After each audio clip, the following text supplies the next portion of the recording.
Hello, আসসালামু আলাইকুম। আজকে চলে আসলাম বাংলাদেশ এবং পাকিস্তানের টেস্ট সিরিজ নিয়ে কথা বলার জন্য।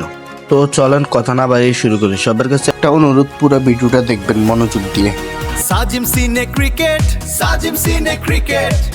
ওভার কনফিডেন্স সালমান আলী আগা চতুর্থ দিন শেষে বলেছিল, আমাদেরকে যদি 70 ওভার হাতে রেখে 260-70 রানের টার্গেট দেওয়া হয়, আমরা চোখ বন্ধ করে জিতে যাব।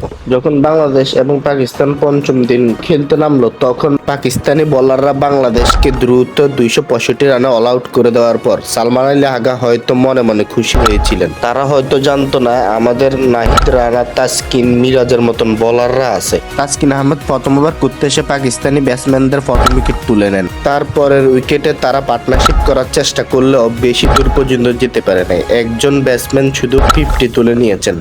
তারপর তাদের ব্যাটিং লাইন আপ নাহিদ রানার গতি সামলাতে না পেরে তাসের ঘরের মতন একের পর এক উইকেট হারাতে থাকেন। ফলে দ্বিতীয় ইনিংসে মাত্র 163 রানে অল আউট হয়ে যায় পাকিস্তান টিম। ফলে বাংলাদেশ টিম 104 রানের বিশাল ব্যবধানে জয় তুলে নেয়।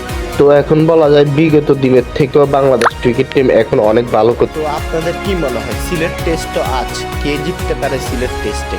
মতামত জানিয়ে দিবেন কমেন্ট বক্সে। তো ভালো থাকবেন, সুস্থ থাকবেন, দেখা হবে পরের কোনো ভিডিওতে। চ্যানেলটা সাবস্ক্রাইব করে পাশে থাকবেন। আসসালামু আলাইকুম।